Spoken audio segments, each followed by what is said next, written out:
Bonjour à tous et à toutes. Heureux de vous retrouver ce dimanche matin par vidéo. À travers les différents événements par lesquels nous sommes passés, certains se demandent si Dieu parle toujours.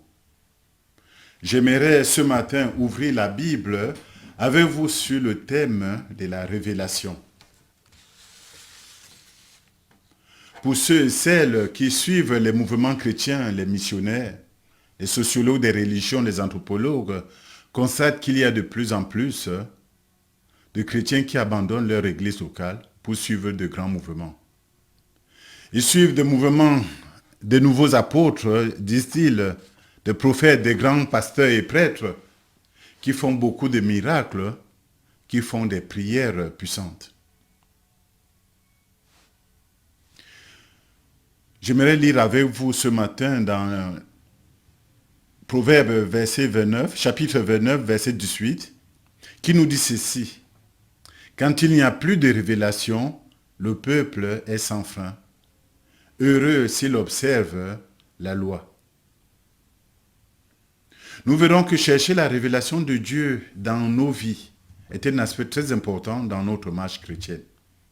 Je parle ici vraiment de révélation, en compréhension de la parole de Dieu, chercher à capter le sens de la parole de Dieu lors d'un événement. Donc quand le peuple de Dieu ne sait plus où il va, quand il ne comprend plus le sens d'un événement, il devient incontrôlable. Il se laisse ainsi aller dans toutes les directions, d'où l'importance de la révélation.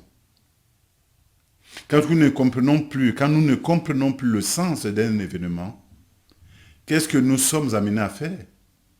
Qu'est-ce que le peuple de Dieu est appelé à faire? Continuer à obéir à la loi de Dieu, car la loi de Dieu est toujours disponible et elle nous apporte le bonheur véritable. D'où la Bible nous dit « Heureux celui ou celle qui obéit à la loi de Dieu ». Heureux ceux et celles qui sont intègres dans la voie de Dieu, qui marchent selon la loi de l'Éternel. Oui, la révélation divine est toujours d'actualité. Oui, Dieu parle. Je dirais ce matin, frères et sœurs, soyons sensibles à la révélation divine. Qu'entendons-nous? Nous entendons par révélation ici. Il y a la révélation divine et ce que certaines personnes aujourd'hui nous annoncent par révélation. Mais nous verrons quand même que c'est important. La révélation a un impact dans notre marche chrétienne.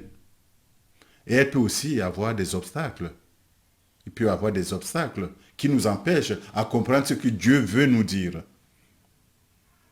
Pourquoi la révélation doit s'appuyer? Pourquoi la révélation de ce que nous annoncent ces personnes doit s'appuyer sur la parole écrite pour être crédible? Je dirais ce matin que la révélation a toujours été l'acte ou une parole par laquelle Dieu fait connaître sa personne, son œuvre et la vérité. La révélation est la manifestation de Dieu à travers plusieurs sources, des faits ou des paroles. Dieu s'est révélé dans la nature pour manifester sa gloire, sa bonté, sa puissance, sa toute-puissance, sa justice.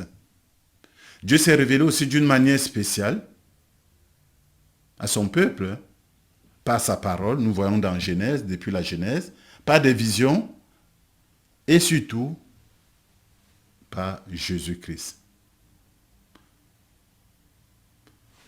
L'exemple de Paul qui a entendu d'abord Jésus-Christ. Il a entendu parler de Jésus-Christ. Et Jésus-Christ s'est fait connaître à lui sur le chemin de Damas. Et il a reçu la vérité de l'évangile. Donc nous voyons que vraiment il y a eu une progression. Mais la révélation peut, à un moment donné, peut être l'annonce ou le partage de la parole de Dieu à un moment donné. Ceci nous amène à la question, heureux si le peuple de Dieu observe sa loi.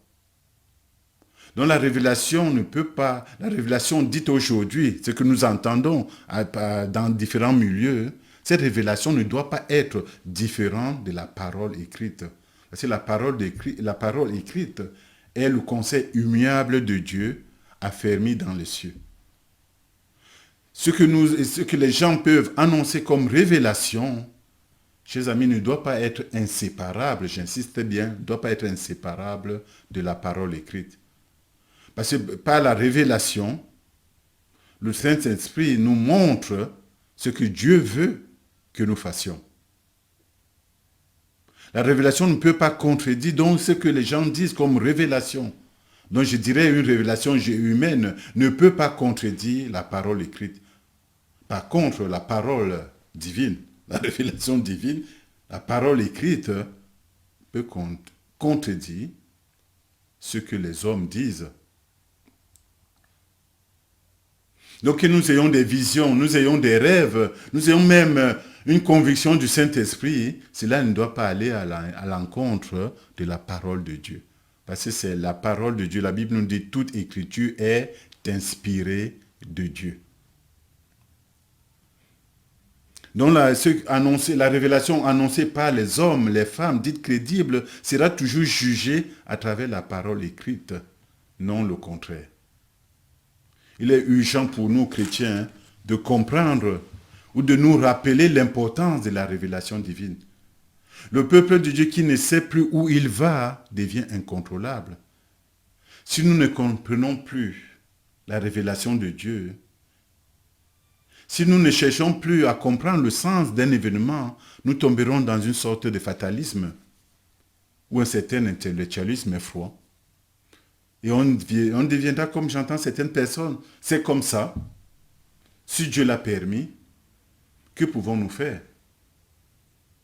Un député même franco-allemand, que vous connaissez, plusieurs connaissent, Daniel Cohn-Bendit, dit ceci, une phrase qui a été reprise par plusieurs journalistes, qui disait ceci, que c'est rassurant de savoir qu'on ne sait pas.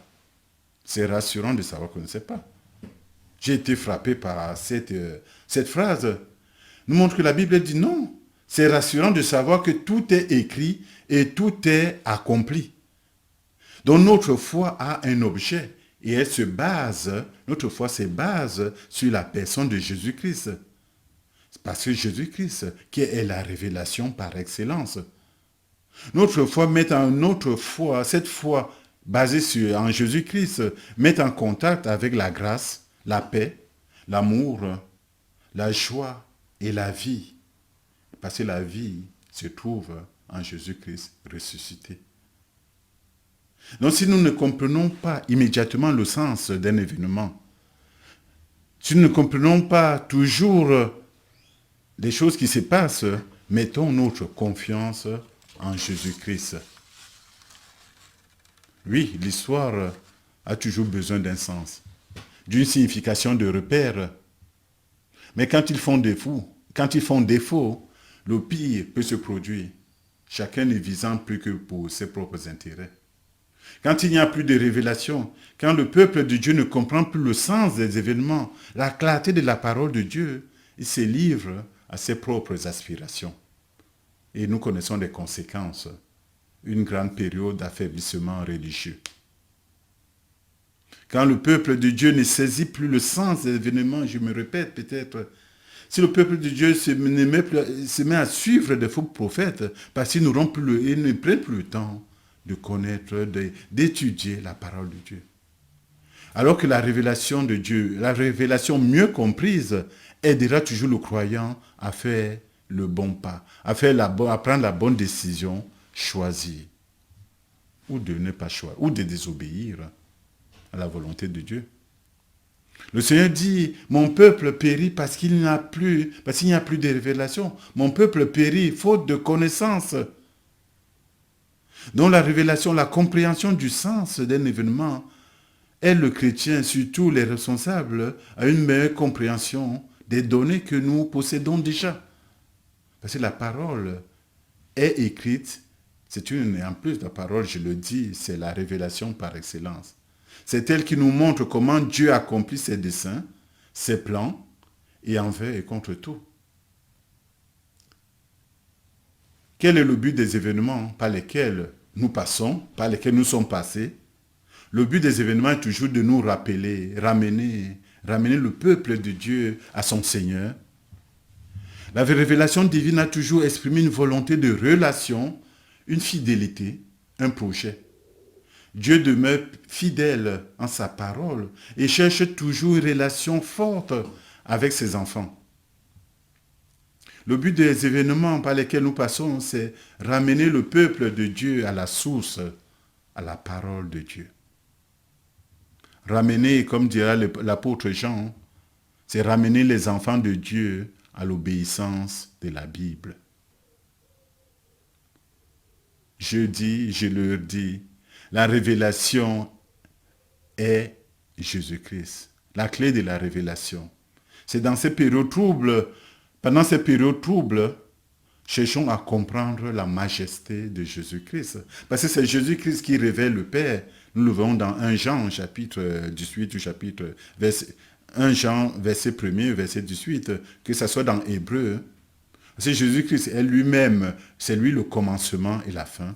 C'est lui qui nous a montré le chemin du salut. Donc toute révélation qui ne met pas Jésus-Christ en valeur, tout ce que les hommes peuvent dire, les hommes disent comme révélation, si ça ne met pas Jésus-Christ en valeur, si ça ne nous aide pas à obéir aux commandements de Dieu qui sont écrites, cette révélation n'est pas de Dieu. Comprenons-le très bien. Mais il peut y avoir aussi les conséquences, les obstacles à la révélation, la désobéissance à la parole de Dieu, le manque de connaissance de la parole de Dieu. Les chrétiens qui ne lisent plus la Bible, qui ne lisent plus la parole de Dieu, qui ne prennent plus le temps de lire un bon livre chrétien,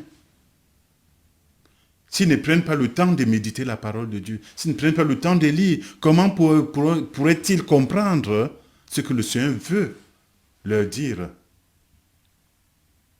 Le Seigneur ne se révèle pas qu'aux spécialistes de la loi. Le Seigneur ne se révèle pas qu'aux pasteurs, aux docteurs de la loi.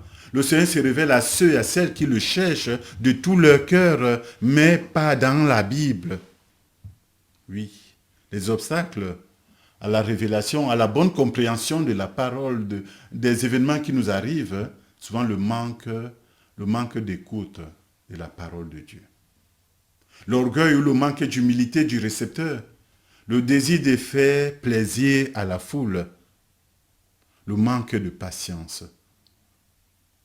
Prendre le temps de réfléchir sur l'événement pendant la prière et la méditation.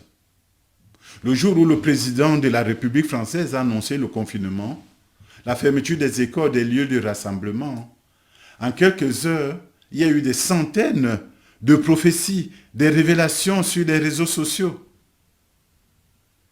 Est-ce que c'était encore des révélations divines?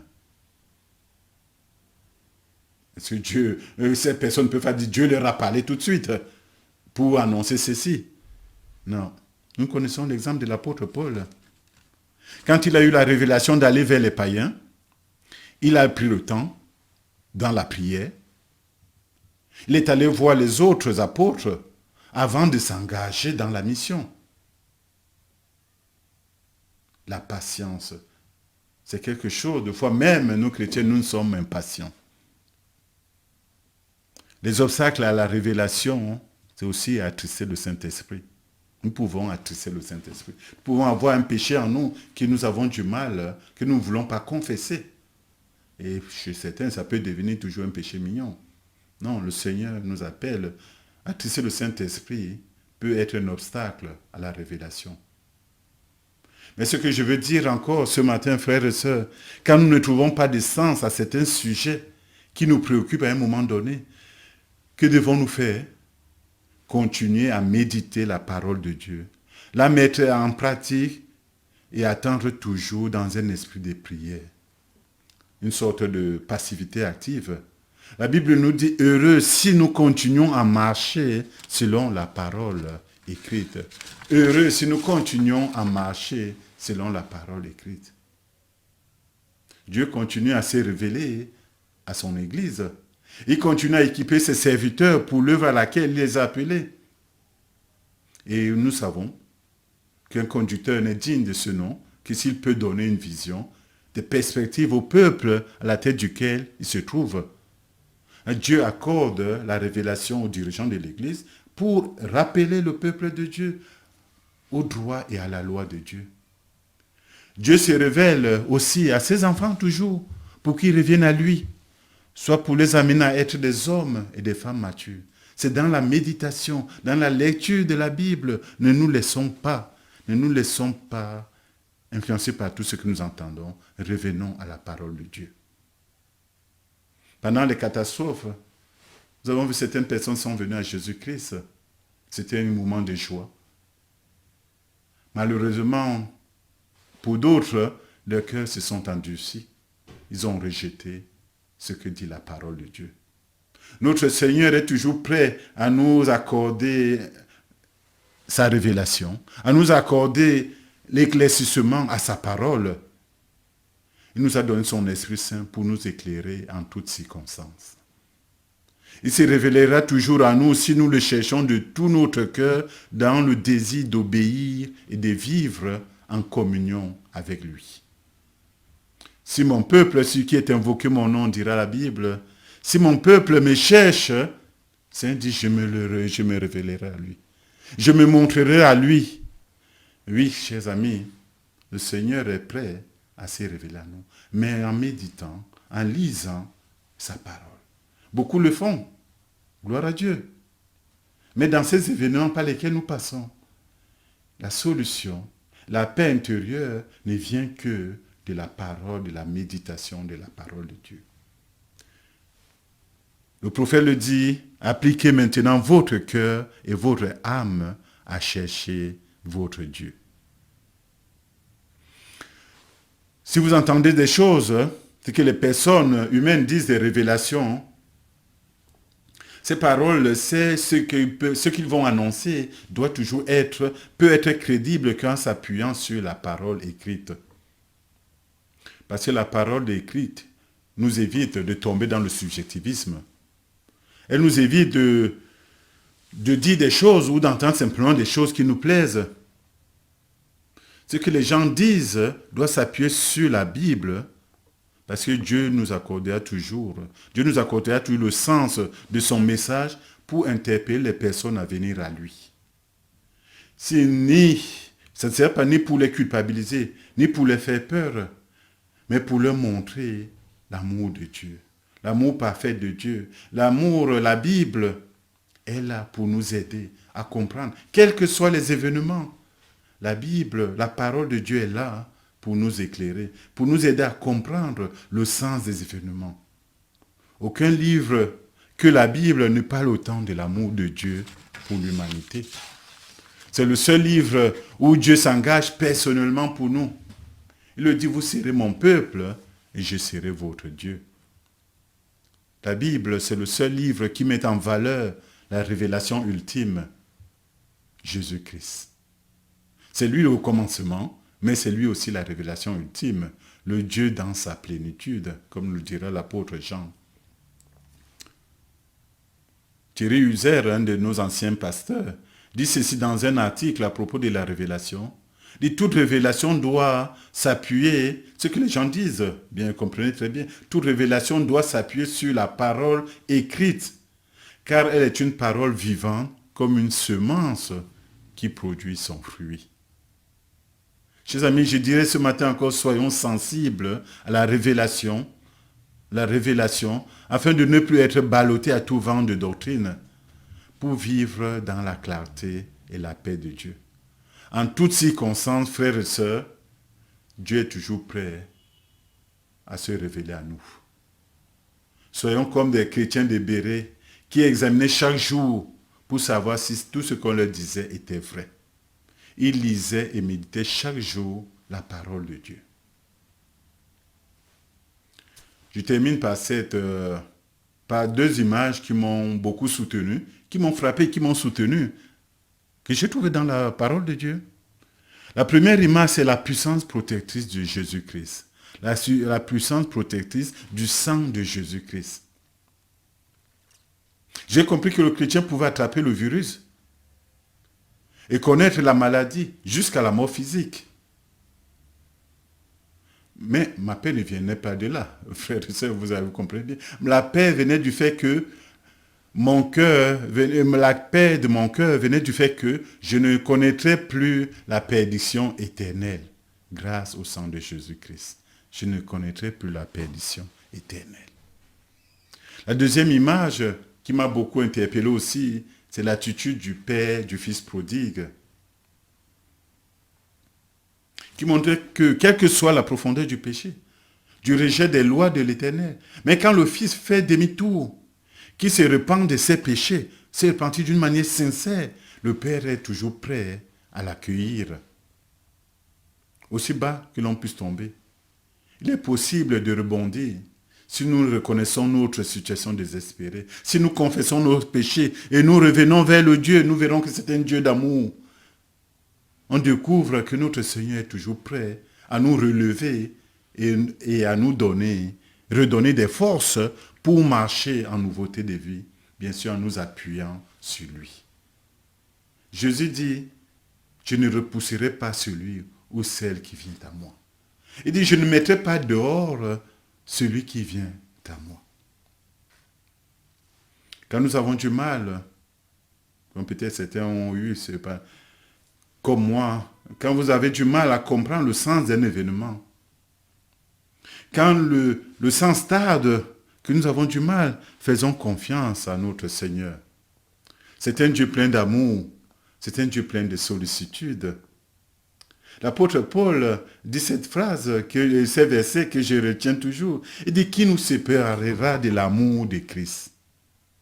Qui nous séparera de l'amour de Christ? Si Dieu est pour nous, qui sera contre nous? Les hommes, les maladies, les virus. Si Dieu est avec nous, si Dieu est pour nous, qui peut nous séparer de cet amour? Je termine par ce verset que nous apprenons plus souvent aux enfants, mais qui est toujours d'actualité aujourd'hui. Qui nous dit, Dieu a tant aimé le monde qu'il a donné son Fils unique pour que nous ayons la vie. La vie en abondance aujourd'hui, mais la vie éternelle. Heureux le peuple qui observe la loi de l'Éternel. Heureux le peuple de Dieu qui met en pratique la parole de Dieu. Amen.